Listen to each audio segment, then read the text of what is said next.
And I thought, I always want to do an airline. This is my chance. So I took a bus from Hampstead to Luton Airport. I saw people flying Barcelona for £8, Paris for £6. Crazy. Everything was orange. And that was my calling. And who was the first person that you convinced? My first person I called was Kamarudin. I couldn't find him. My PA, Kim Chua, was going all over the place looking for Kamarudin. He was missing in action. And one day, Kim says to me, I found Kamarudin. Actually, he found us. He's calling you. Kamarudin called me up and said, hey, I'm in Turkey right now. I've driven from Iran. I mean, who does that, right? Who drives from Iran to Turkey? And he said, hey, I said, I've been looking for you. He said, yeah. But before you talk to me about what you want, can you get me Warner Music's rate for a hotel in Turkey? I'm like, he's my man. He's starting to be cheapskate after driving around. I said, yeah, cat. He said, what do you want? I said, I want to start an airline. Can you come and find me $20 million? He said, okay. Get me the hotel room first. When I come back, I'll come and see you.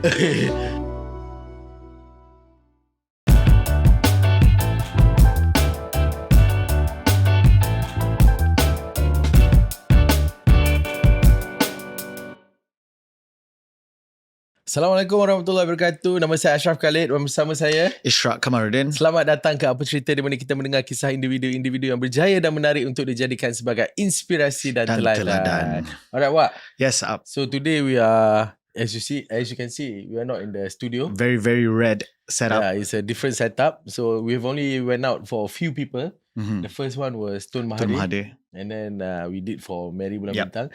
And now with our guest today. So we have a very special guest.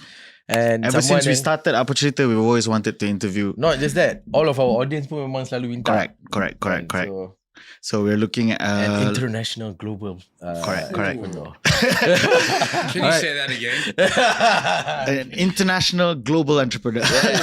One more time. Maybe we can try do this in Bahasa, right? Okay, you should try a bit of it. Yeah. Test my skills. Yes. Because improved. actually our podcast is more. I know. I Bahasa. watch it. Yes. I'm very honored that you've come to our office to do this. I'm along with Tun Mahathir. Yes. I can die in peace now that I'm in the same league. So thank you so much, Tony, for pleasure for accepting our invitation. Pleasure. No, I'm very impressed with what you guys have done. It's great to see ideas come into reality. That's been my whole life, right? I think the worst thing about life is having ideas and great ideas and never implementing it. And I think you guys have gone out there. You're both naturals. I've known Ishraq since he was a kid. And to see how he's developed as an entrepreneur, as a personality, from selling houses to face masks to helping AirAsia become a better airline. And I was at your wedding. So it's pretty cool how the two of you are so naturally doing something that people want to hear stories and hopefully learn something from these stories. Yeah. Thank you so much, Tony. It means a lot coming from you as well. Yeah. Okay, Tony. Is it okay if I call you Tony or Absolutely. No, you call me Tony. Tony, that's okay. fine. I'm not Din. who must insist on being called Dato' Din. He doesn't insist. Just people call him that. No, he insists. I try. Okay. So, Teddy, basically you grew up with a father that had multiple degrees and was a doctor, while your mother was a music teacher who also sold some Tupperware for fun. So she was also an entrepreneur. So what was your childhood like growing up? What a great question to start with. You couldn't have had a bigger contrast in parents. My father was very academic, very studious. He actually did engineering, then went and became an architect, and then finally became a doctor. Whether that meant he wasn't ready for life, so he was just trying to be a student in perpetuity, I don't know. And he was a serious dude. Great dude, but a serious dude. And my mother was just a wild woman. She was a great musician and started as a music teacher and then became an entrepreneur. So it was an amazing childhood to have such contrasting styles, right? My father would buy me every encyclopedia. He'd want me to read. And my thirst for knowledge has really come from him.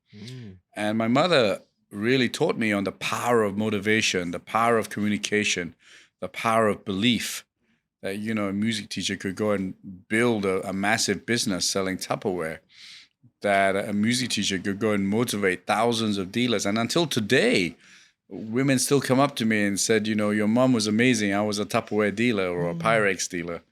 And the power to believe that anything could happen. So it was a wonderful childhood. My father could never praise me. He would always find something wrong in me.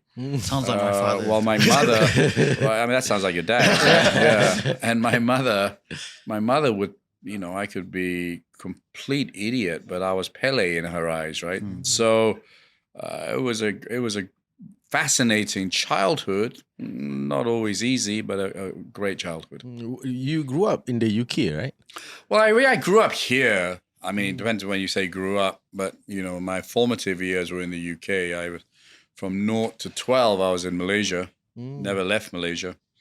I, you know, lived mostly in Damansara. Ironically, from 5 years old, we were one of the first people to move into Damansara Heights. Wow. You know, I remember taxi drivers didn't even know where it was. So we have to say it's in between PJ and the Parliament. And I've lived here ever since. But in between that Damansara, my dad was in Rumbau, in Tenem, in Sabah. He worked for the government, eradicating malaria and dengue. And ironically, I've had dengue twice, so he didn't do a very good job. I had a great time in Rumbau, actually, thinking about it. But from 13, really, I grew up in England. That would be a very fair statement. How was that like? Well, from a Malaysian boy? Yeah, it was tough initially. You know, my father thought I was a mummy's boy, which I was. Right, I was very much spoiled by my mum. My mum was my queen. I was her prince. I could do nothing wrong. I got whatever I want. I was a spoiled brat. But I was a well-behaved spoiled brat. You know, not like Ikhlas. You know, Ishraq and Iman have to work hard. Ikhlas has always had it a bit easier. But if you don't know, Ikhlas is Ishraq's brother who runs Ikhlas. He even named his company after himself. Ikhlas was in our podcast too. Was he? Yeah. Okay, talking about himself, right? He must have enjoyed it. He must have watched it 22 times already. So I, you know, one day my father came in and said, "You're going off to England." It seemed an interesting concept at the time. Didn't really sink in. And the day I had to go, I was wearing my school uniform, felt very cool. I had unaccompanied miner's badge. I was off to Subang. In those days, there was no terrorism and stuff, right? So security was very lax. You could wave to people, you know, going to the plane. You walk to the plane, right? And it was a Qantas airline flight, and I walked to the plane, I waved to my parents. Half of Damansara Heights came. So I felt very cool, right? The coolness started to wear off when I got on the plane. It was like, where am I? And, you know, that those days you had 2 stops before you got to London. So we had stopped in Bahrain and we stopped in Paris, I think. And then I got to London, and the first thing I thought was, God, everyone's white. I've never seen so many white people, right? Except for Ishraq when he's got his face mask on. And I told my daughter, you have no such problem, because when you arrive in England now, everyone's Indian. So at Heathrow Airport. And then my father was a crazy guy. He gave me £50, which was a lot of money in those days, and said, you find your own way to school. So I had my Samsonite bag, which had Maggie Me in there. And I found a bus. At 13 years old? 13 years old. No one met me. I took a bus from Heathrow Airport to Epsom. As well, right? Yeah. Green Line bus, 727. And my love for planes had started earlier, but Heathrow was a big influence on me, which I'll talk to you about later. I arrived at Epsom. The bus stopped at a pub called the Epsom Spread Eagle. And a woman came up to me and she stuck a hand out at me. And she had a swastika on there. So she was a skinhead. So, you know, I didn't know anything about that. So I thought that was an English greeting. So I stuck my hand back out. So I thought, who's this wacky Indian dude? And later I discovered what that was all about. And I walked up to school And it was about 2 miles from the bus station. And I thought, Jesus Christ, what have I done wrong in my life? This looked like a prison camp, right? Oh, the school And looks the like a prison? Yeah, I mean, it was boarding That school time, was not Epsom. hospitable in those days. It's Not become like much Epsom nicer. now today here. Yeah, Epsom College is like a 5-star hotel Exactly, now, right? exactly, yeah. With tennis courts, clay tennis courts, golf, Yeah, golf golf. driving range. So I arrived, and the first thing I thought was I was a good footballer. I was a good sportsman. You can see clips of my 61-year-old still in Instagram. Oh, recently. Making a through run the other day. I must tell you before I forget a Cameroonian story later on football, but we'll come back to that. Remind me. Okay. But I was looking at the posts and thinking, these are very big football posts. Because I had never played rugby. And I got the worst shock of my life when I discovered later on that evening that my school didn't play football, that it only played rugby. And it's a bit of an English class thing, right? The best schools only played rugby. So it was a massive shock to me. And but, you know, I'm one of those guys, I'm very resilient. I found some friends pretty quickly. I was the only Malaysian there in my house. And I remember the first weekend, we had some day boys, and they invited all the boarders to their houses, and they didn't invite me. And I was wondering why. Later on, I discovered they didn't invite me because they thought I didn't know how to use a knife and fork, and I'd be embarrassed to go to their house. They thought I lived in a treehouse. That was the beginning of 1977. But I loved it. I loved it so much. I, together with Cameroonian and Kenon, built Epsom College in Malaysia. So I had a great time there. Oh, so you were in Epsom High School? Yeah. Yeah. Back in England. Epsom College. I was there from 12 to 18. Oh, that's very interesting. Yeah.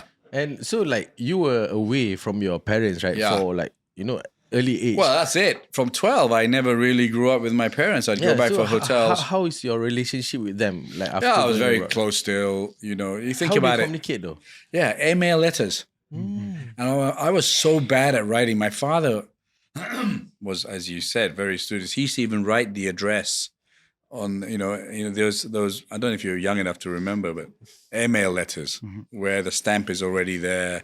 You write the letter, you seal it and post it, right? You probably don't know what I'm Yeah, talking we're about. a bit too Yeah. young. Yeah? But I can imagine. We can imagine. So anyway, search Google and you'll see what an airmail letter is. And my father would even write the address on and put the stamp for me. He knew I was so useless. He'd just say, just write a few lines, but I never did. But it was letters and phone calls once in a while, 10 pence coins, no mobile, no SMS. It was phone call once a month, maybe. Go home once every 4 months. Oh, you go home quite a lot. Yeah. You're like Leona. You're like Leona. No, Leona is a little bit different from me. I don't think you fly back a lot, right? No, During no. that time, Four I think times? that You said 4 months? No, I mean, I said that. That's what most people do now. Yeah. But maybe Oh. it was once a year for me. Oh, once a year, okay. The first term I went back 2 times. And so, yeah, it was literally, I left home at 12, I suppose. Yeah. And then my mum passed away when I was 15, right? So it was a tough childhood, but I love school. Epsom was the making of me. If you think there was something good about me, Epsom played a big part in it. a lot. Would you be able to pinpoint what was the learnings that you've gotten from, especially Yeah. during that period of time? Yeah, so I right? mean, I think I'm resilient, right? Yeah. I mean, no one can say AirAsia isn't resilient. I'm not resilient. We've been through COVID. We've been through so many issues. When you're in boarding school and you're the only Malaysian kid there, you got to survive. Yep. You die or you survive, right? And I was very determined to be captain of hockey and be in the first 15, and I wanted to be head boy, and I wanted to be head of house, and Were you the head of- yeah, I was. Yeah, I made it to all of those. Wow. And it taught me that life's not easy. Even though I was privileged to go to such a good school, it's not cheap. But it was different food. I remember the first menu I saw toad in the hole, Toad. and I thought I was going to have to eat frog. Right? I thought I had to eat a toad, but toad in the hole is. Don't ask me why the English call it, but it's basically a sausage with mashed potato, right, and Yorkshire pudding. So it was was difficult, but it made me tough. Mm-mm. Because I was a mummy's boy. It made me tough. Number two, I'm a relatively good communicator. Yep.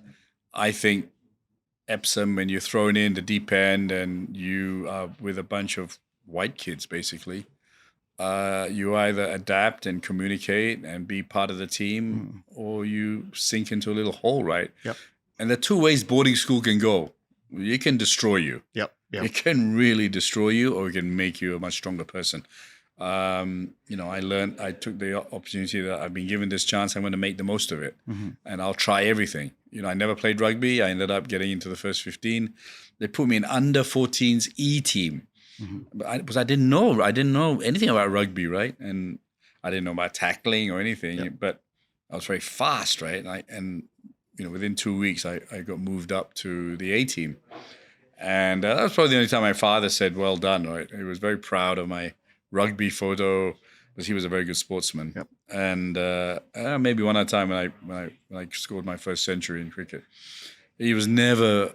I remember when I was in school here, we were playing against a Japanese national team. And we were winning like 10-0, and I scored like 8 of the goals or something. 8 goals? Yeah. And my father came up to me. I thought, today he's going to say, well played, right? It's half time. We're like 11-year-olds, 12-year-olds. And he comes up to me, and I'm captain of the team. He says to me, God, you're terrible. You haven't passed the ball once. You're a very selfish player. I was like, my God. And all my teammates were like, oh, don't worry, Tony. That's just your dad. You know him. You've got 8 goals. So, I thought he's going to say, wow, you're a bloody hero. So there we go. But sometimes incapable. Like my dad as well, he doesn't say it to us, but he tells his friends. Yeah, I found that later on in life. Right? It's exactly. Maybe my dad is your dad in a different body. But yeah, I know because your partner, he's always very proud of you guys. But I found out later on, and my dad would exaggerate. If I had scored 3 tries, he would tell them I scored 8. When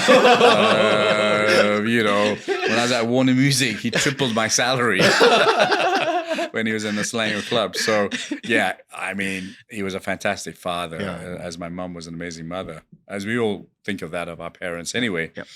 But they were very proud of me. And it was tough being proud of me because I was not an easy son, right? I was very forthright. They wanted me to be a doctor. From the moment I came out of my mother's womb, I had a stethoscope around me, right? My first toy was a doctor's kit. I was brainwashed into being a doctor. And please, to all Apa Cerita listeners today, don't force your kids to do what you want to do. I've not done it with my kids, 100%. Yeah. And it turned out very well. Yeah, it turned out great. And they all got straight A's, as you guys did. And I don't think you were forced to study. Yep. We give them a good environment, good advice, and trust them, right? My parents didn't. They wanted me to be a doctor. And at O levels, I said, I'm going to do biology, history, and economics for A levels. Cannot imagine. And my mother said, oh, great. And then she went, oh, but you can't be a doctor. I said, bingo. And then there was like World War 25 in the house, right? No, you've got to do it. We're paying for you. You got to do physics, chemistry, and biology. So I said, you make me do that, I will fail. It's my life. That's me, right? I'm very headstrong. But they made me do it. So for 2 years, I did no work. And when I came to the exams, I got an A in biology, and I just wrote my name on the physics and chemistry paper and fell asleep. Oosh. And I got my initials. I'm very proud. My name is Anthony Francis Fernandes, AFF. Those were my A-level grades. AFF. And, after that, my parents knew they could never tell me. They disowned me. Oh, they did? They did. And here's a great story. I decided to go to America. I had a little bit of allowance left. I bought a ticket for all these listeners here on Trans-American Airways. And 1 week before I was going, it went bankrupt. Welcome to the aviation business. Oh, my God. So for all of those people that were complaining about refunds, at least we didn't go bankrupt and you got your refund back via credit. Right? Everybody's got it back. But then I took insurance. I was smart in those days. And I got a ticket on Delta Airways. I didn't have to pay for anything. The insurance company paid for it. And I went to America for a year, came back, went to Australia, teach cricket in a school, and then thought I've achieved nothing in my life. A little bit like walk for a while. And I came back to London, got a job as a waiter, retook my A-levels, got good grades, and then became an accountant. At what age was that? That would have been about 19, 20. So I wasted 2 years. Well, I didn't waste it, because I learned a lot being in America and Australia. And then I became an accountant. Okay, Tony, I just want to ask, right? During that time, right? Did you had a dream already what you wanted to be when you grew up and stuff? Right? And I had 3 dreams. I was a dreamer. As an only kid, I had to dream. I didn't have anyone to play with. I would make up my own games. I would, play football by myself against the wall, and play hockey against the wall. I'd make up all my own games, right? And I was always into business. I always wanted to be an entrepreneur. Later on in life, I didn't think I had the balls to do it, but I ended up doing it. But my first idea was to do a chip shop. I wanted to do outside A&W, a lower cost version of selling chips, French fries. And then I wanted to own a football team, all these things, which eventually came true in some of the cases. But I always wanted to own an airline. From 5 years old, I said to my dad, and most kids would say, I want to be a pilot. I wanted to own an airline. My mum used to fly a lot, and me and my dad were plane spotters. We would go to Subang Airport like 5 hours before my mum arrived, right? Really? Just to watch planes. And there weren't many planes then, right? Used to put 10 cents into this camera and watch. And then in 1 hour, Thai International would come in. It's just MSA. You guys went around. Malaysia, Singapore Airlines, right? Yellow, and there was Fokker Friendships and 737s, 200s. I used to come, and we used to sit upstairs in the viewing gallery, have a really bad chicken sandwich, and 7-Up. Do you remember 7-Up? Yes. And wait for the planes. And I told my dad one day, because airports are generally happy. People going to airports are generally happy. They're meeting someone. Traveling. They're traveling to somewhere. Only sad time is when you're saying goodbye to someone, right? So I loved airports. I loved the whole feel. And I said to my dad, one day I'm going to own an airline. And he said, if you make it past the security guard at Standard Chartered, I would be very happy. That was my dad.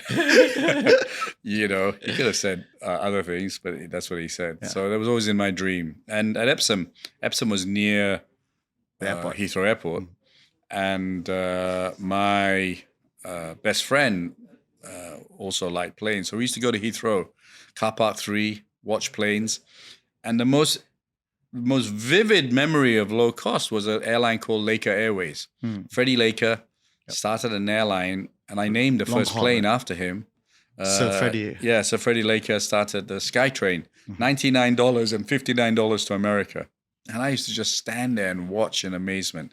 He was put out of business by the big airlines because they ganged up against him. But I named, with Din's permission, the first of our planes, Sir Freddie Laker. The long haul one, right? The long haul one, AirAsia X, yeah. And many years later, his son read about this story and called me up, Freddie Laker Jr., and gave me, in those days, when you board a plane, you got a key. And so he gave me Freddie Laker's first key. Wow. Which was a Lockheed TriStar. That's... and I finally flew on Ryanair with my girlfriend at that time, who became my wife, and is now my ex-wife, and to Dublin. And so low cost was always in my mind. That's interesting. So for you, dreaming is important, and you are actually a big dreamer since you were young, right?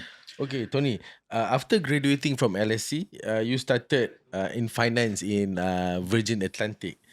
That's a very interesting story about how you got that job as well. So maybe you can tell us the story of how you got the job. Yeah, it was Virgin Communications, actually, which became Record. So I was an accountant. I hated it. I was 4 months into being an accountant. It was the worst time of my life. I respect any auditor till I die who's worked for more than 4 months as an accountant, because it was just brain numbing for me. I couldn't handle it, right? And so as a musician, I loved music. I wrote to every record company. They all told me to go to hell, except one, Virgin. Virgin gave me an interview. I went for the interview, and they also told me to go to hell. Walking down the steps, Richard Branson, the owner of Virgin, was walking up. So I thought, should I be Siti Nohaliza, who just smile and walk past, or Dato K, who would say, "Hey, I'm Dato K. You should know me because I'm a cool dude." And so I took the Dato K approach. Maybe with not so much cockiness. And said, "Hi, I'm Tony Fernandes," and started talking about orangutans in Borneo. Oh. Some rubbish. I knew he was into that sort of stuff. And then we were talking on the steps.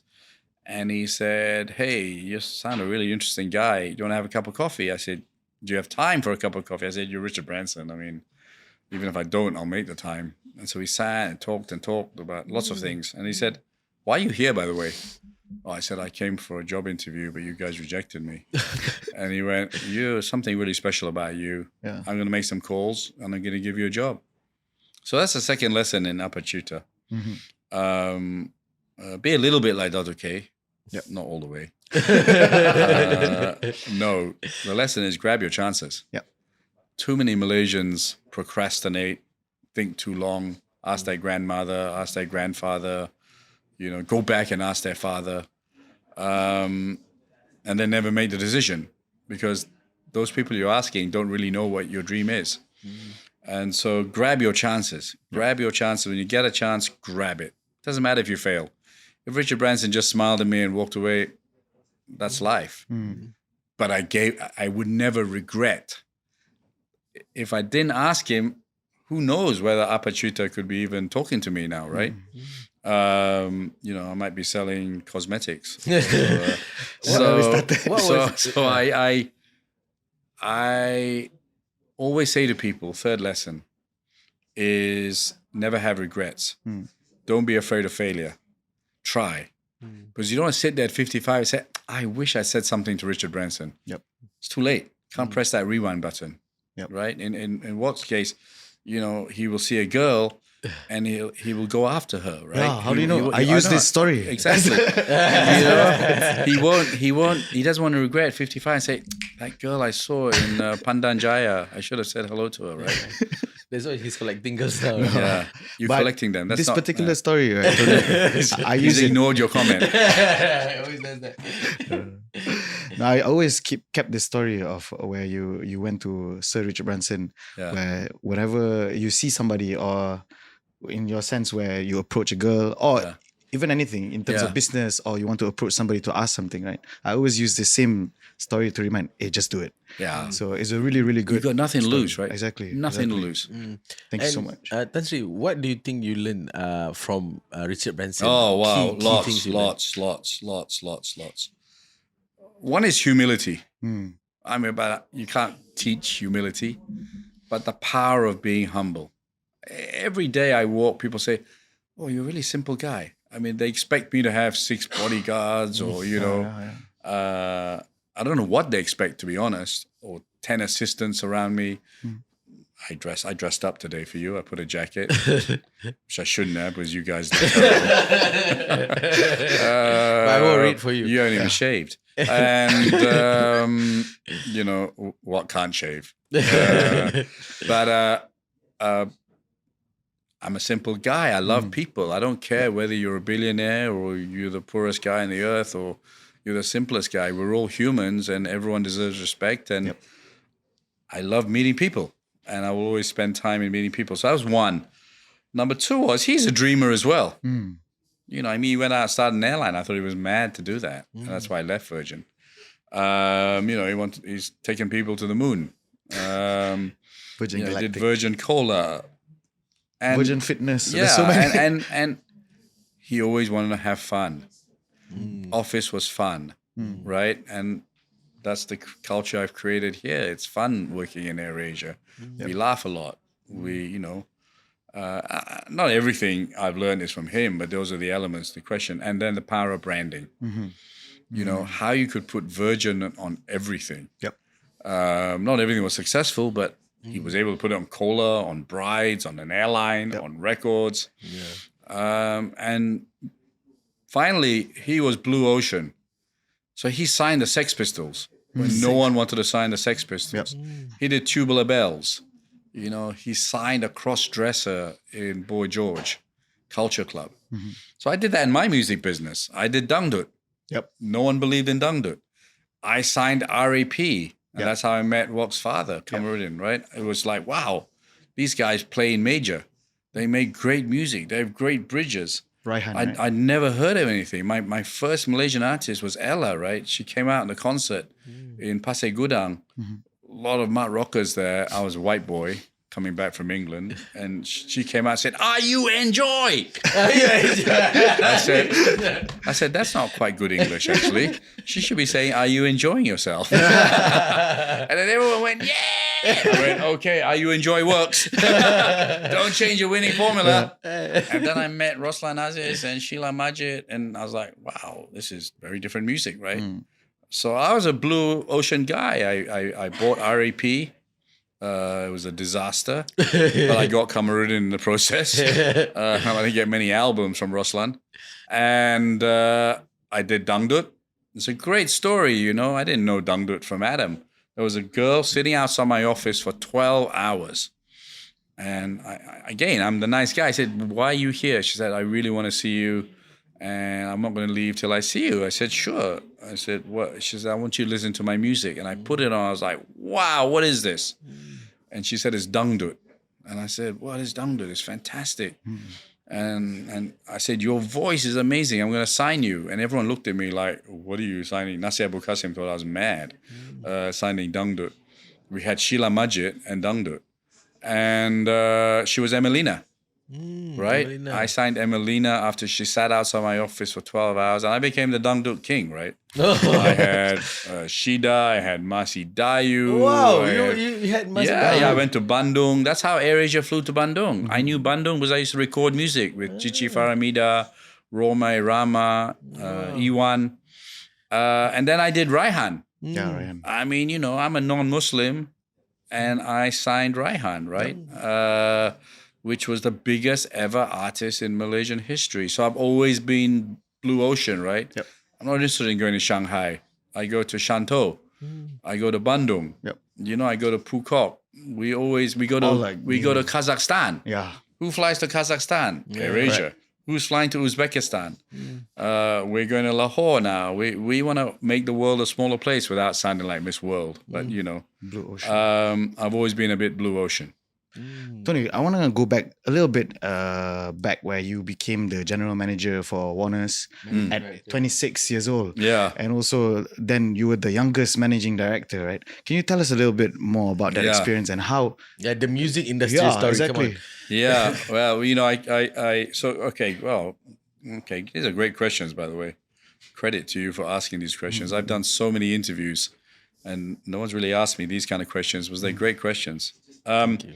So, firstly, do you do your own research or is there someone doing your research? half and half. Okay. Well, congratulate the Credits researcher, by the way. So, firstly, I was in Virgin. Richard decided to start an airline. I thought he was mad. So I decided to leave Virgin. I said to Funny him, how... I know, first person to call me when I started the airline was Richard Branson. Oh, that was really stupid to start an airline. It's funny how life goes full circle, by the way. Yeah. And so he calls me, I leave, I join Warner Music, and I'm back as an accountant, right? I'm back an accountant, I'm back in the sub-basement. Accountants are treated like dirt in the music business. And I'm doing these reports, which I don't think anyone's going to read, right? So I go up to my boss and I say, "Can I change this report?" And he says, "No, this is how we've always done it. This is how you're going to do it." I am the ultimate rebel without a cause, but I have a cause. And I'm not James Dean. So I go and buy my own software, Harvard Graphics and Lotus 1, 2, 3. These are all in Museum Negara now, by the way. And I do my own report and I send it up and I tell my girlfriend I'm going to be fired tomorrow, but I can't do something and take someone's salary when I know it's not going to be used. And that's been my whole life. I'd rather pay someone 10 times if they're doing something than pay someone nothing to do nothing, right? Or pay someone very little to do nothing. Came in the next morning and all my colleagues were around the computer and I went and looked and they were looking at my report. And I thought, okay, that's it. I am fired. I said, why are you looking at my report? They said, the chairman was a very famous dude who created Atlantic Records, you know, Led Zepp, Benny King, etc. Said he called up and said, this is the best report he's ever received. And he wants to meet you. Wow. So I went up there to meet Ahmed, Stephen Shrimpton, and Nesui. And I was talking and I said, wow, you really know a lot about music. You know, I bought my first record, by the way, guys, when I was 5 years old. I persuaded my dad to buy the Supremes, A Go-Go. My second album was Carole King. So I had, by the time I was 13, I had about 300, 400 LPs. So music was my life. And so this guy was like, why are you an accountant? You know, you should be on the music side of the business. And I was like, you put me there. So they said, hey, why don't you go back to KL, go be general manager, and maybe in 5-6 years' time, we'll make you CEO. I didn't ask salary. I didn't consult anybody. I just said, this is a great opportunity. Going back to my earlier stories, don't overanalyze. Grab a chance before they change their mind. I came back. In fact, Naseh, who is Pak Naseh Nasilemak, they were all pissed off, right? Who's this young Chiku coming back to be our boss? You know, he's got no experience. He's kind of a white boy. So they organized a boycott. Really? They organized to not talk to me. This is Pak Naseh or Naseh Nasilemak, right? He was the leader to not talk to me. They said, we're going to ignore him and ice him out and, you know, just throw him away.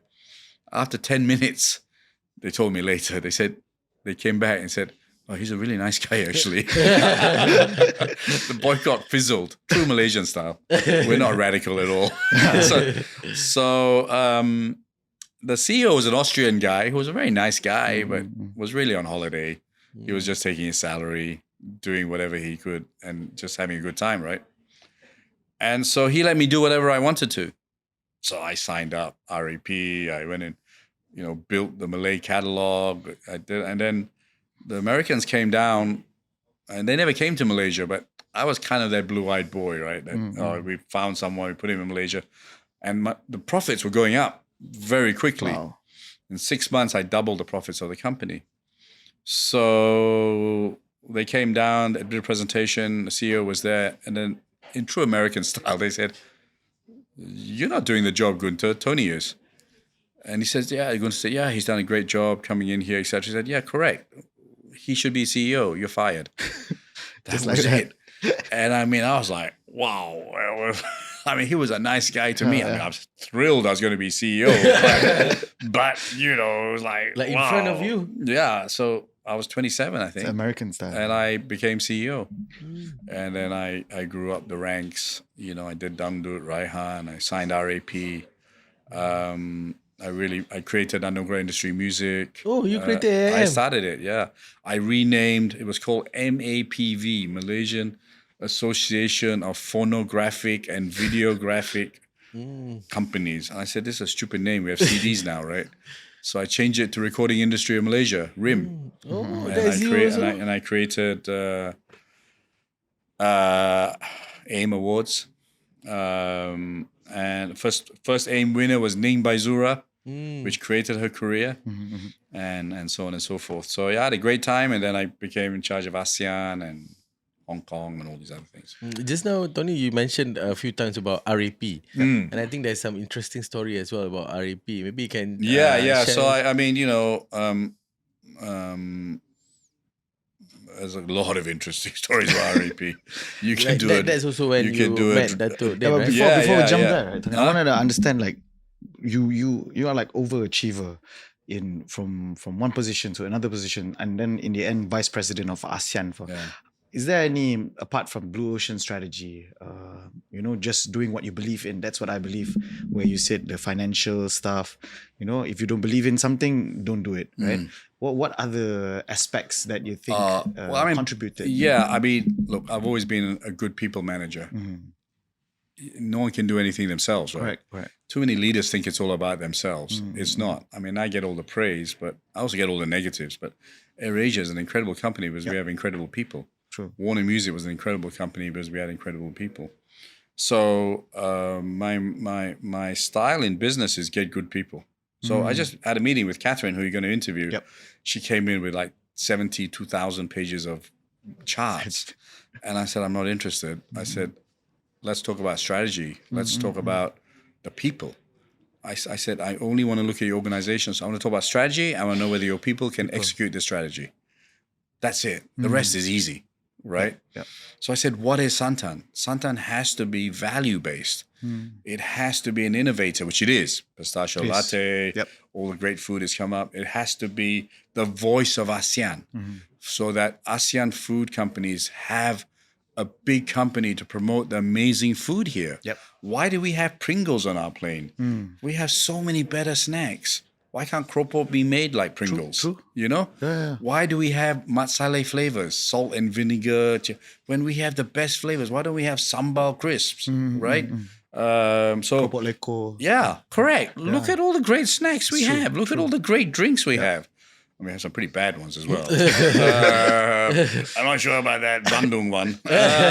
Pink one. Pure death. 150% sugar. We should have the tart too, right? Pineapple tart. Yeah. Pineapple tarts are better than any matsale cakes, right?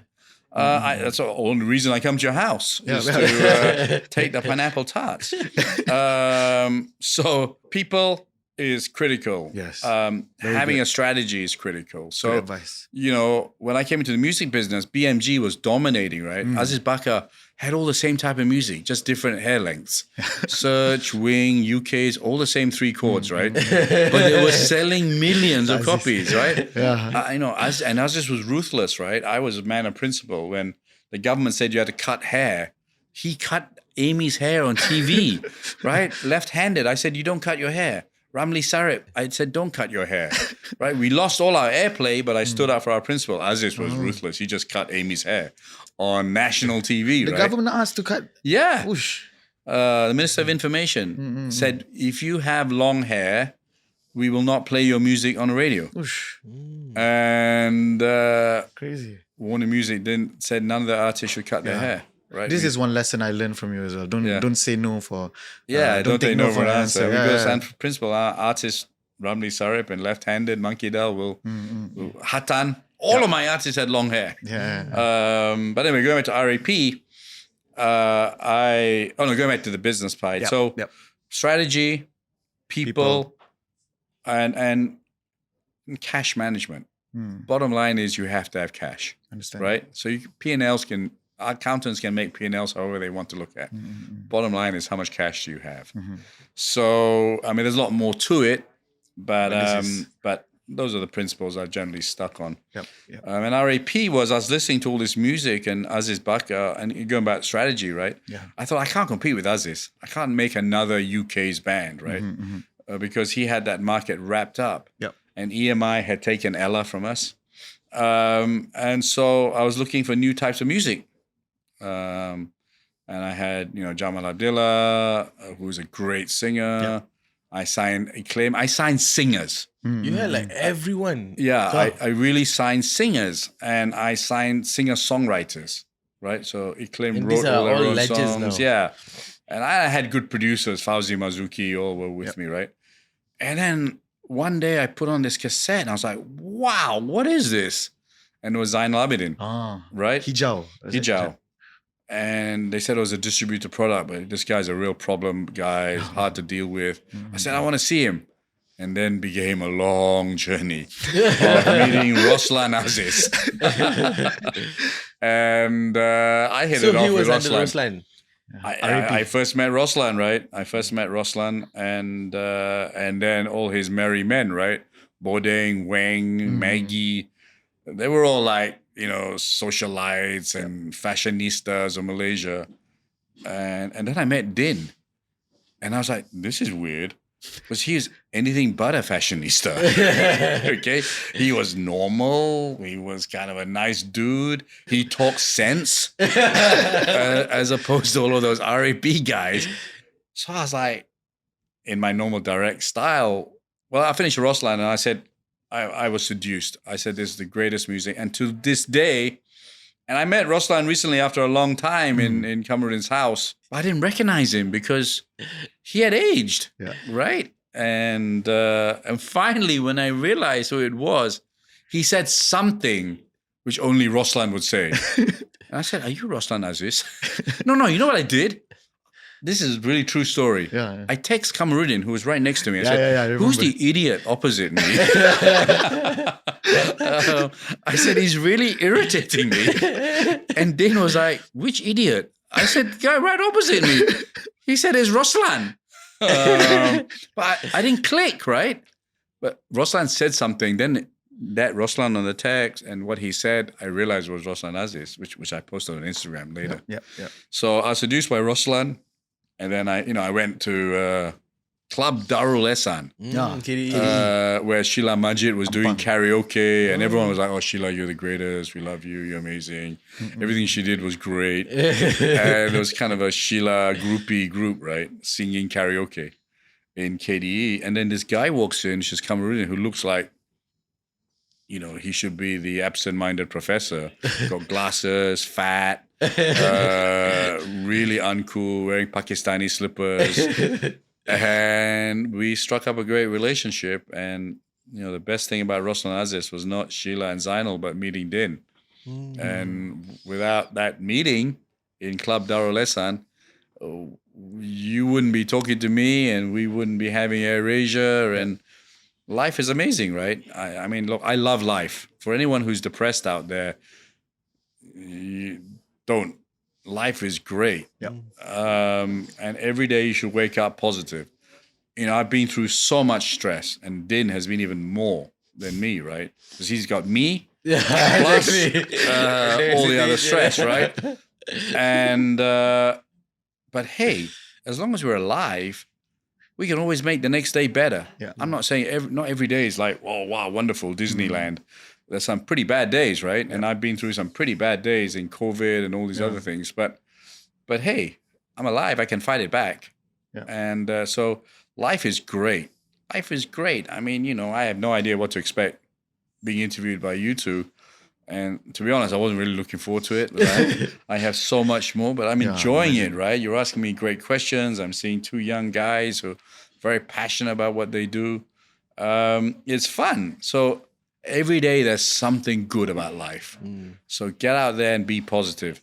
You are your own worst enemy if you're depressed, right? There's 100 reasons to be positive and maybe 3 to be negative. Yeah, exactly. And I think being positive is a frame of mind that you need to have every day, right? Yeah. Because look, it's not easy, right? Life is tough. Yeah, because but things can happen to you. It's always about how you react. Yeah. Yeah. So and I'm looking at you right now, right? And I'm saying, God, I'm so happy that I've lost weight. I had to think twice. Who's this guy? I saw him at his wedding. He was wearing a tuxedo. Same way. No, you're not. No, you are not, my friend. I don't know if this is videoed or whatever, but you are not. But you look really good. No, I've worked hard, man. That 2 things in life I didn't think I could do, and and it's great. I can go into a shop. I think you've been going on this journey for quite a long time. I see no difference at all. Like, it's exactly the same. That's why you need spectacles, man. I have lost 18 kilos, my friend. While I've known you, you've put on 18 kilos. So I brought you some clothing from that button's ready to pop out. You've changed extra large shirt. Can I just say the thrill, which you don't have at the moment, my friend, is I haven't had this thrill. You go into a shop, you're embarrassed to ask for XXL, and they say, in Korea they never have XXL because everyone's there fit. Pardon the language, beep. But now I go into a shop. I don't even enjoy shopping, right? But I go in just to say, can I have medium? Are you medium? A medium. Wow. I'm medium. In Ralph Lauren, I went medium. It's a big moment for me, man. Wow. And, my trousers are dropping off. Wow. I have to give my clothes away. Oh. It's an experience. Are you getting more girls You as have well? to give your clothes away because they're too small for you. I have to give away my clothes because they're too big for me. Continue with our conversation. Okay, now I want to ask you, right? Like the switch. After that. You haven't switched anything yet, man. I've still got the microphone. We go on the break now. Okay, let's get back to the conversation. Okay, so The only thing similar about us is we both got OC shoes on, right? That's where it ends. yeah. For me, I've been maintaining Tony all this while. It's tough, huh? Yeah. It's tough. This has been a 2-year journey. Yeah. So what happened is Nazir Razak took a picture of me in Korea, where I was at my peak weight, 104. I was asleep. I fell asleep, and my shirt was I up remember here, that picture, yeah. and I looked like I was pregnant. Yep. I mean, if you didn't see my face, you'd think I was a pregnant woman. And he took that picture and he sent it to the king, to various political leaders. He sent it everywhere. Oh my God. And that was it. That was the last straw. I was like, Nazir's do that always to me. motivated me. I always hate losing to him. We would kill each other rather than lose to each other. We didn't like each other. Squash brought us together and we became best friends. But we really didn't like each other. Life is funny. But that picture was it. And I said, right, this is it. I'm going to do it. Because it's tough in Malaysia, right? It's tough in my job because I have a lot of stress. We eat at the wrong time. We're drinking. We're celebrating. And Malaysians are devils. They want you to eat, right? You can't go. You go to someone's house. Before you finish, they say, round 2. Yeah. And if you don't go for round 2, someone puts a plate in front of you. Yeah. Go to Din's house. It's just like so much food, right? And it's good food. We have great food in this country. And people feel upset if you don't eat. And then they say you're fat. So it's tough. You got to be like, unlike Thank you for you got to be disciplined like what? Like he loves his body, right? Yeah. He wakes up in the morning, he looks at himself, he says, God, you look good. He checks his stomach, he looks at himself every morning without fail. From the moment he was 12 years old, he was like that. Even when he drummed, he put mirrors in front of him. You don't want to do that because you look bad, right?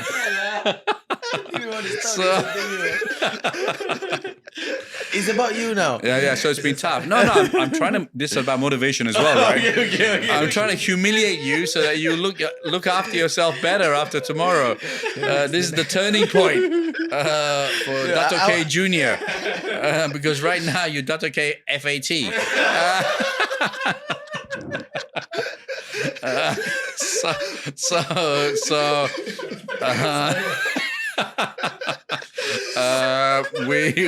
We are. Bagi balik tu, tak boleh tu. You're a tasri, I cannot say things to you, Hey, live on Apa Cerita. He's got tears coming down. This is bully. Yeah, 100%. But let me finish my story. It's a great story because it's, you take AirAsia, you take all the downs, you take all the challenges. Losing weight was the toughest. It's the toughest. And but you become obsessed, right? Every morning I'm weighing myself. So now what? Every You're morning 80s? I'm checking. I've got 2-pack now. I've got a 4-pack. I injured my shoulder. I can't do weights. I feel like something's lost, right? Yep. Every day I'm checking my muscle. Oh no, it's going down. Because I want to make round 2. I took my shirt off. Yep. The world humiliated me. Yep. If you took your shirt off, it'd be the same. But I think it was positive. We got $27 million of publicity, right, with my shirt off. Yeah. And but I'm waiting for round 2, man. Round 2. When I take my shirt off this time, it'll be a live TV event, and I'll have a 6-pack. And I'll say, thank you, world, for body shaming me. Look at me now. Thank you, Nazir Raza. I'll probably say the same. Yeah, to you, one day, you know. probably. But probably, much probably. respect because you never give up as well. So Yeah, I never give up. I mean, Although but this was the toughest. I talked about it for a long time. Long. And I wouldn't even go down there, man. I got the mic, man. No, a lot of people say don't talk, just do. Don't talk. Yeah. But Yeah. there's no harm in talking. Yeah, you need to motivate yourself. Yeah, exactly. Right? You need to exactly. motivate yourself. I believe in that. I mean, I know Nike says just do it. Yeah, Though they're not doing it at the moment. But Adidas is doing it with their retro shoes and on. But we got to motivate ourselves. But it does get irritating when you say, oh, this year I'm going to lose weight. This is the year I've made my promise to the world I'll lose weight. But it's tough, and it's tough maintaining it. Losing it, So I started 104 kilos. That was my max, kind of where you are right now. and then I think it's slightly over a little bit. And then maybe 104 if you take all your clothes off. And then I'm now 86, Wow. 86.8. Wow. But I want to get to 80. Right? That's the target. But it's tough, right? These last 6 kilos is bloody tough, right? So, but I'm thrilled that this is down. My daughter hugged me today and said, wow, you're smaller, Yeah. It was a great feeling to hear it from a 4-year-old, Yeah, right? but you She do look then younger. destroyed me by saying, you got no more hair, Dad. Daddy, you got no more hair. But it's I'm pleased about it. I wouldn't lie. I love it when people say you've lost weight. Okay, Tan Sri. Now I want to ask about your switch to the airline industry. Yeah. So what was the moment where you said, I'm going to buy this failing airline and turn it around? And how did you, and who was the first person that you convinced? Oh, wow. It was his dad. But anyway, I suppose my ex-wife was the first person, but let's go back a bit. So I'm in Warner Music. I started at Warner Communications. It became Time Warner, which was a stupid merger where they came up with EBITDA, earnings before everything you don't like. And then CNN came along, and then AOL, which was the dumbest of the dumb, right? I read about this. And so I was sitting in Rockefeller Plaza, listening all the gods of, at that point, AOL, Time Warner were in the room, listening to this merger, and I'm thinking, what drugs are these guys on, right? I'm like getting ready to quit. And I love the music business. I had dinner with Madonna, go watch Phil Collins, see Ruslan Aziz, waste my money. And it was a great life, right? You're doing something you love. Yeah. You take Emelina and make her a superstar. You in the studio with Ruslan Aziz making music that will live forever. Hijau will live forever. Yeah. And it's the only true Malaysian music, right? It's so good. I just heard it. I mean, recently it's timeless. Yep, It's timeless. like Led Zepp, Stairway to Heaven. That song will never die. And then I just thought that moment, I'm a moment man, right? I'm like, I got to leave. This isn't for me. They're going to destroy the music industry. And Steve Case and Bob Pittman, I think Bob Pittman was going to ask me the question, Tony, what should the stock price be in a year's time? And I thought, God, listening to you, it'll be 8 cents. It was $80 at the time. Whoosh. But I knew I couldn't say that. So I said $90. And he went, wrong, man, $500. Whoosh. And the famous Tony Fernandes mouth opened. And I said, please give me some of the drugs you are taking because I want some. Because I said, you're crazy. So I knew I was going to be fired. So I went to my boss and I said, I quit before he fired me. He was thrilled. Lockie Rutherford, he always wanted to fire me anyway, but he thought I was after his job, which I was. That's the next target. And then he gave me my car, gave me my office in Mui Plaza, and said bye-bye. And I flew from New York to London. I had no idea what I was going to do with my life. And I was in a bar, having a Ribena. No, I was having a beer. And thinking, what am I going to do the rest of my life? And I saw a guy on TV called Stelios, who owned an airline called EasyJet. And I thought, I always want to do an airline. This is my chance. So I took a bus from Hampstead to Luton Airport. I saw people flying Barcelona for £8, Paris for £6. Crazy. Everything was orange. And that was my calling. I always say there's a very fine line between brilliance and stupidity. Very narrow. Okay. But I'm like, I only live once. And I decided to start an airline. So I came back. My first person I called was Cameroonian. I couldn't find him. My PA, Kim Chua, was going all over the place looking for Cameroonian. He was missing in action. And one day, Kim says to me, I found Cameroonian. Actually, he found us. He's calling you. And in true low-cost fashion, that's why I knew he was my man. Cameroonian called me up and said, hey, I'm in Turkey right now. I've driven from Iran. I mean, who does that, right? Who drives from Iran to Turkey? You got to have a few screws loose, right? In a Peugeot 504. And I mean, you know, you're going over Afghanistan, Pakistan. I mean, it's crazy. And he said, hey, I said, I've been looking for you. He said, yeah.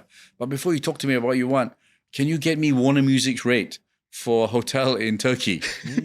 I'm like, he's my man. You know, he's starting to be cheapskate after driving around. I said, yeah, cat. He said, what do you want? I said, I want to start an airline. Can you come and find me $20 million? He said, okay. Get me the hotel room first. When I come back, I'll come and see you. And he came back in a similar office to this, which was Warner Music's office. I went through the idea. And he said, brilliant. He said, you're always a guy who will deliver on what you say, and you always got great ideas. I'm in 50-50. I said, no, I want 51 because it's my idea. He said, okay. Somewhere along the line, he conned me. It was back to 50-50. And it's been 50-50 since. That was it. You know, Din got the 20 million, but I upset the investor. We got Dato Pahamin as our chairman because he used to help us fight piracy. Leona's grandfather, God rest his soul. And, you know, we needed one more crazy guy. I asked Aziz Bakar in the sauna. We were having a sauna. And he said, I'm in. So the original founders were 3 music guys and one kind of music guy, because he used to help us, a government guy. And he got us to meet Tun Mahathir. And that was the start. It's really the absolute true story, right? So we were sitting, built the plan looked good. We were about to see Dato Pahamin about something else, from the last things in the music business. And then we're sitting there, and Aziz, who really is on another planet most of the time, but comes out with some really important statement, said, hey guys, this is really good, but how do we get an airline license? And we all looked at each other like, yeah, how do you get an airline license? It's not like you can go to Speedmart and buy an airline license, right? Speedmart 99, airline license next to the Kit Kats. And then I think Din issued the magical Malaysian words, we need political connections. And then someone said, do you know Dato K? And Are you serious? So we didn't know Dato K.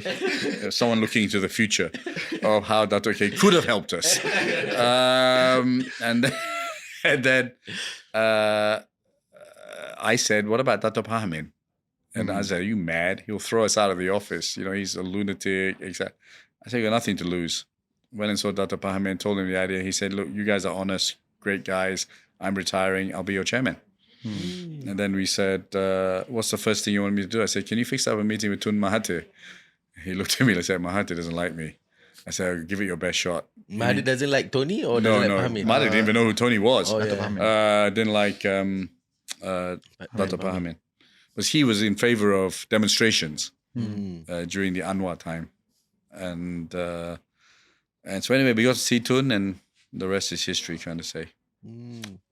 Good story, actually.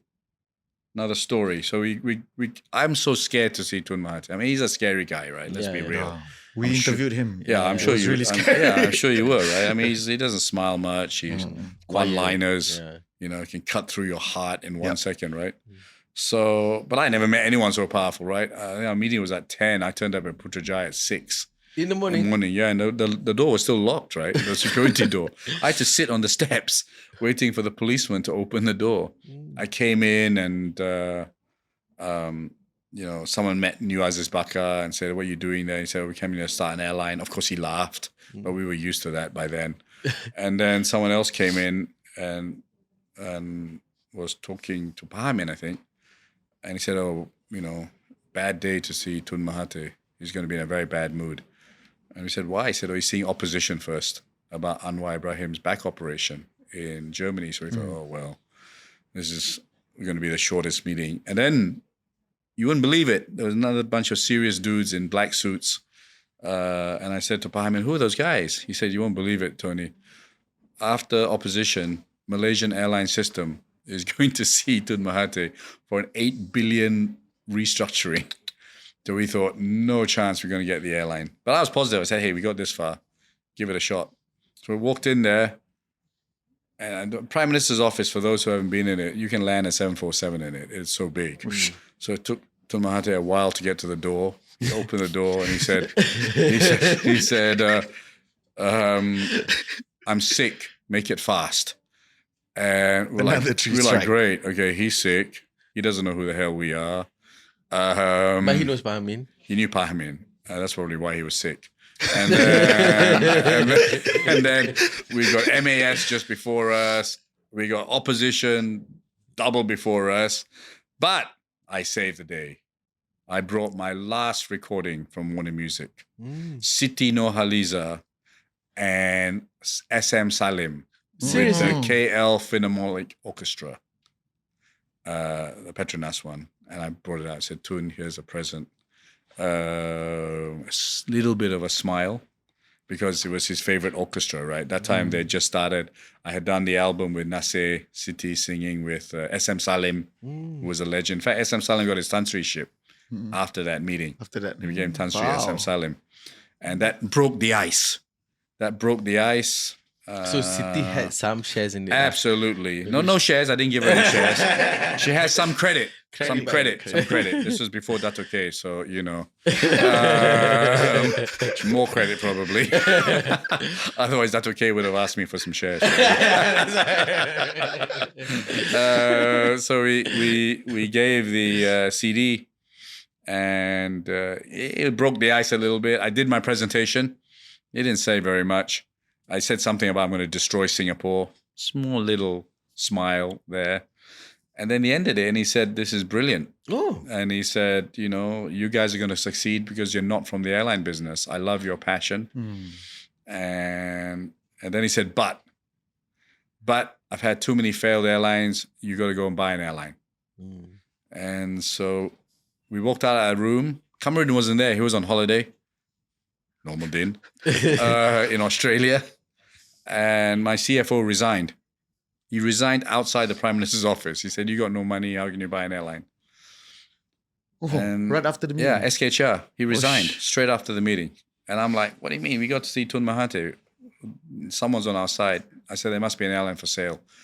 Always a positive. Never came out of there negative. And then we found two airlines. One was Pelangi Air.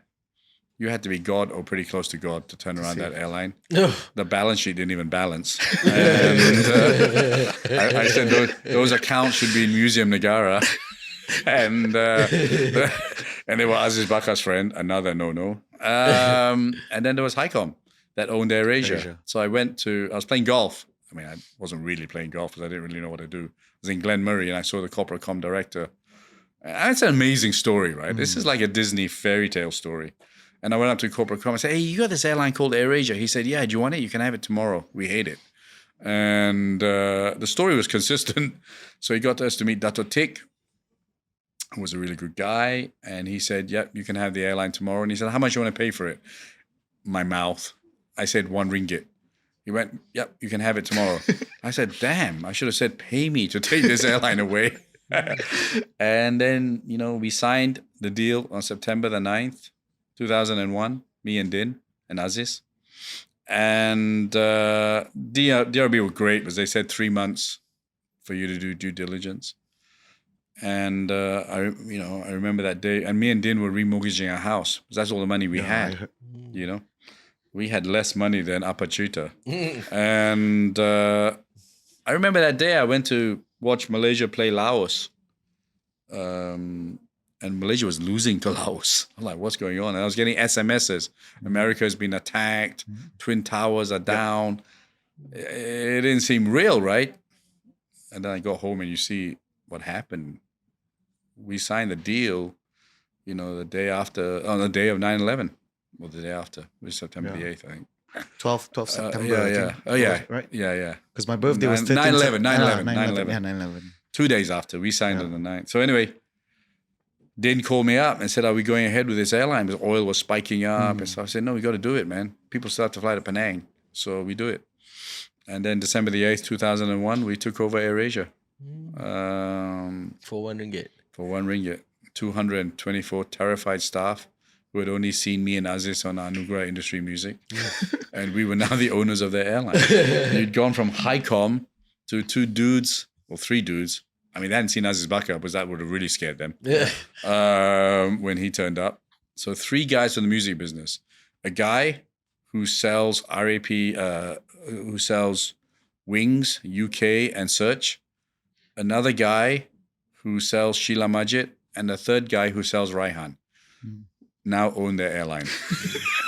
Okay. I want to understand, like, with a chief civil servant who used to walk around with a cane beating people up.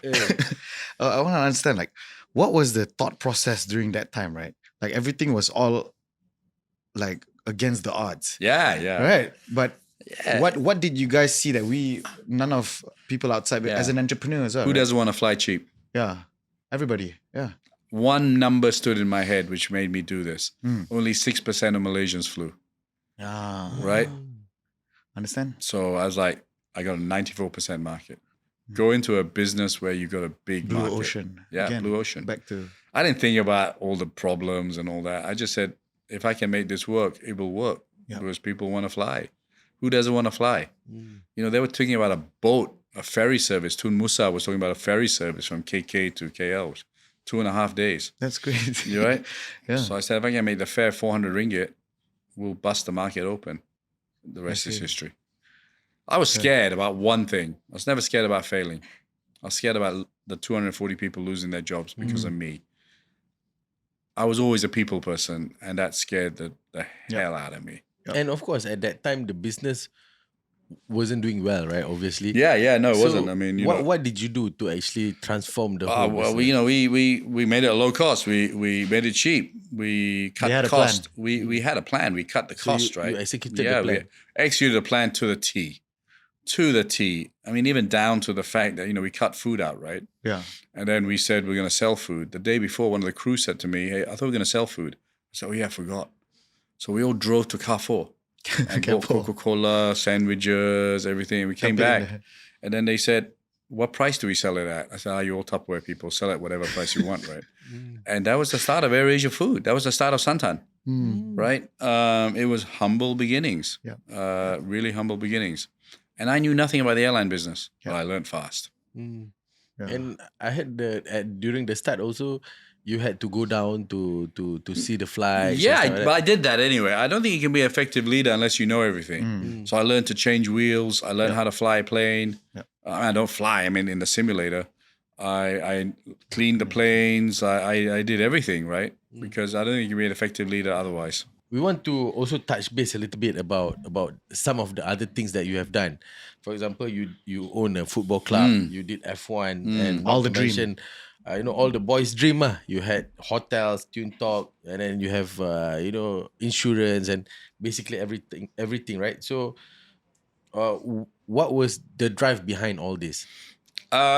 Initially, the drive was, this is a great opportunity to brand AirAsia F1. We got a chance to own a team. Din said, let's go for it. It was a dream of mine. I used to watch racing at Batu Tiga. And to suddenly be on the grid at a Formula One track was unbelievable. But the idea was to use it to brand AirAsia, which was very successful. AirAsia benefited tremendously. Me and Din lost a lot of money in the process. But we made our dream come true, and it's not always about money. It's about making dreams come true. But the idea was to build AirAsia's brand. But what was the probably the sweetest memory for you in F1? For example? Oh, beating Branson. Branson. Yeah. He had a team at the same time, right? We were at the back. We weren't going to beat Ferrari. That's the first season. But beating Branson, and he had to wear a dress, right? Oh yeah. That was a great memory. Great friends, great time, great races. Yeah, it was a wonderful experience. But too costly experience for us to carry on. Understand. So do you have And any... the second experience was, look, we're so precise in turning around a plane in 25 minutes. I learned that from F1. They can change tires in 2 seconds. Yeah. Right? So I learned a lot about management from F1 because they're so precise. Low cost doesn't mean we have to be low quality. Yeah, but do you ever regret going into all this? No. No point having regrets. Yeah. What's the point? What am I going to do with the money anyway? I mean, it's your money, right? Up to you. I mean, you lose it, you make it again. Yeah. But who's going to replace? How many Malaysians or ASEANs can say I was on the grid at Imola or Brands Hatch, or standing next to Ferrari? How many people can say I used to listen to radio? I used to be on the outside of Brands Hatch. I couldn't afford to watch a race. I used to listen to football on BBC World Service shortwave radio. And me and Din are driving to Man City, Etihad Stadium, with the QPR players. We all decided we win or lose together, but we'll be together, right? And people are throwing things at us and booing us. I said, Din, this is dream. Yeah. We were outside the bus. We used to be outside Stadium Merdeka waving at Mokhtar Dahari, right? And now we were inside in the bus with the Mokhtar Daharis, right? In Etihad Stadium. We lose, we get relegated. Man City lose, they don't become champions. Man United become champions. This is dreams. You cannot make this up in Royal the Rovers. One boy from Damansara, one boy from Kampung PJ, one boy from Kampung Baharu. In a bus going to Etihad Stadium. The biggest game, which became the most famous game. Yeah, I remember that. 2-1, we were winning. We were losing 1-0. All the Abu Dhabi, Man City guys saying, don't worry, Tony, we'll help you come up next season, etc. It was a true Malaysian scenario, me, Ruben, and Kamarudin, right? And then suddenly we're winning 2-1. And in the end, we lose 3-2. But still. And Man City, but Bolton lost, we stayed up, Yep. right? I remember. Fast forward, what was there? Yeah. Wembley Stadium. Totally dominated by Derby County. Yep. He Players was there sent- too. Huh? Yeah, Yeah, You he were was there too. Yeah. You were there? I was sleeping, but We the almost end, felt like, at the Sleeping, end you it had was, too many hot dogs. no, but it was a boring game. But at the end it was interesting. There was the last goal. The last goal. 89th minute, Junior Yeah. Hollett goes on the wing, crosses, Bobby Zamora scores. remember. I'm on the pitch at Wembley Stadium. 45,000 people singing my name. Yeah. I think. Okay, Joey Barton carried me Carried on you. my back. How are you going to ever experience that? You can have all the way. money in the world. You'll never have that experience. Yeah. Agreed. So I don't live my life by how much money I have. No one's going to remember me for how much money I have. Who cares? Love me or hate me, I was involved in building AirAsia and changing travel forever. I helped QPR get promoted. Every QPR fan, if they say one memory, they'll say Bobby Zamora's goal, right? So, life is about living. It's not about money. Yeah. Who cares? You Yeah, make so it, I think- you lose I think- it. It's nice to have. Let's not be wrong about it. Yep. But it's not what drives me. Yeah. And I think everything you go through is always lessons, right? It's like Yeah, always yeah. something that you can learn from. Yeah, I mean, if I run a football club again, it'll be a lot better than I did, or an F1 team. Probably But- should buy but- Selangor FA or something. Yeah, that's you need to be a brave man there. I don't like the Malaysian football concept. I think we should have clubs. We shouldn't have states. That model's gone. We should sell clubs to individual owners. Selangor should be run not by the state. It should be run by entrepreneurs. And we need to invest more in the backroom side. Why is JDT so great? Because TMJ has invested in facilities, good pitchers, good training, medical science. That's why they're good. That's why they're now competing with the best in Asia. So yeah, that's another Apa Cerita story one day. Yeah. So okay, one name that has been quietly but powerfully throughout your journey is Datuk Kamarudin Maranun. You both go way back, even way before AirAsia. Yeah, okay, can we end the conversation now? Yeah. No, beyond being your business partner, Yeah. how important was he Yeah, to look, your I personal mean, support system you know, throughout if this? you want to talk about what Malaysia is about, and if anyone wants to talk about, I mean, look at this, some of the crazy things happening in the press now. Malaysia is great because we have diversity. And AirAsia is a truly Malaysian success story. A Bumiputra Malaysian and an Indian Malaysian that are so opposite. Very religious, devout man, very, he's an actual scientist, so he's very detailed with numbers. And a guy who's not so religious, who's a great branding and marketing guy, right? And good operations, right? What chemistry? You know, a guy who loves detail, a guy who doesn't really trust anyone, and me trust everybody, right? You know, except yourself. Is great chemistry, but it's ultimately a Malaysian success story. So we waste our time arguing about Malay, Chinese, Indian. We should celebrate our diversity and work together and build this country. We're not each other, not enemies. It's other countries, right? I can't work with Malaysian Airlines like I should because of all of this rubbish and rivalry, right?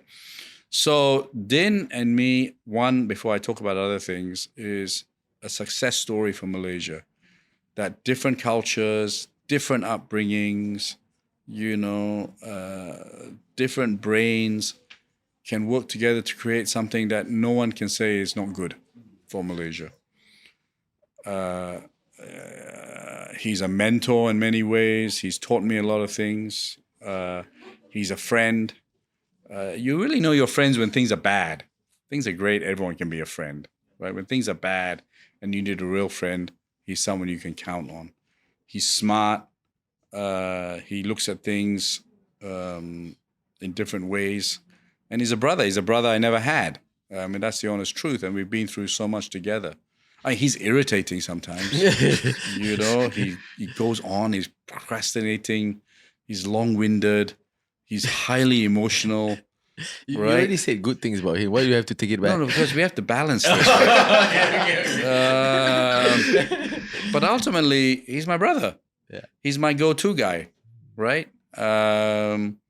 And it's an amazing friendship, and it's a celebration of Malaysia. There's no other way to describe it. Tony, is there any moment where you remember until today where you're like, thank God I had a partner such as himself? I mean, there's thousands. Yeah. I mean, right now, today, Yeah. you know, we're fighting over COVID, and Yes. when I'm really down, I call Din, right? And I mean, he'll pep me up, and vice versa, right? No, it's every day, Ishraq. Every day. This is a journey and it's an amazing journey. It is an amazing journey which needs to be documented at some point. You know, we've all written our own books, but this is a great story. It's a great story of, you know, how I am so impressed with the Muslim religion, which I wouldn't have even known about. He's taught me, he's bought me books. I mean, Muhammad was a smart guy, right? I mean, as someone who drinks alcohol, and I'm not a big gambler, but I've gone to casinos, he's right. Who is affected by drink? It's poor people. It's desperate people. Who goes to casinos? It's people who need money desperately, right? So I think they should be given a choice, but it needs to be controlled, right? I think the Muslim faith is an unbelievable faith, and you know, I haven't found God. That's the honest truth. I'm not sure that's a right or wrong thing to say. I was brought up a Catholic, but when I see Din, he's so happy, right? I mean, sometimes I come to AirAsia, it looks like we're in a Star Wars movie, right? He's got all these guys with multicolored robes and long beards. I think I'm in Tatooine or somewhere, right? And That's very offensive, though. But boy, people are so into it and so happy, right? And that's the beauty. On the other side, we have a different group of people in AirAsia, right? That's the beauty of AirAsia. And he's been a moral guide. He's taught me a lot on religion. He's everything. There's no two ways about it. And I hope he'd say similar things about me, right? In a different context. I'm not going to teach him about religion. But I would say the best way to describe the two of us is we're a celebration of Malaysia on what Malaysia could be if we all work together more. Yep. You know, I was just thinking about this yesterday. I was looking at the Forbes list and looking at, different companies in Malaysia, and there's not many Malays that are in the top companies. But one of them is Datuk Din and with AirAsia, right? So I think you're right. Having this partnership with different races actually can bring the best version of Malaysia. Yeah, I mean, why? You see, think about it, right? I never even thought about it, and Din never thought about it. Yeah, exactly. He never thought I was Indian and he's Malay. We were just like, this makes sense, right? Yep.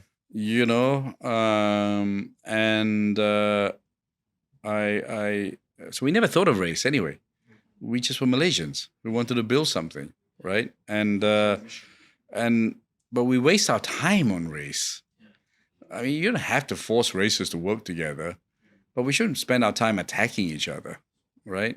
Recently it's a lot of talk about flags and stuff like that. I don't fully understand it, right? So, but we spend a lot of time when there are bigger issues at hand. Yep. Thank you, Tony. You're 61 now. You're with a beautiful wife, beautiful children, and a very beautiful bank account. Why haven't you hung up your boots yet? Okay. I'm not quite sure about the last one, the bank account bit. Because we had to put a lot of money back to save AirAsia. And we had to borrow a lot of money as well. No, I have to deliver AirAsia to the next CEO in the best possible state. I can't abandon ship. I'm probably the best person, along with Din, to steer the ship out of this danger. And so I'm not a quitter. I want to retire. Let me be very clear. I want to do my own podcast. I mean, I really do, right? It will have less people. It will have less people. Because it'll be a low-cost podcast. But I want to retire. I'll never retire. I'll do something else. But I can't retire when we haven't got out of COVID. We're still in PN17. And so that's why I haven't hung up my boots. But that time's coming. I got one more contract left. I want to do something else. I'll never retire because I love life and I can do other things to help people. AirAsia is not just about making money. It was about creating jobs. The best thing I've done. If they put on my tombstone,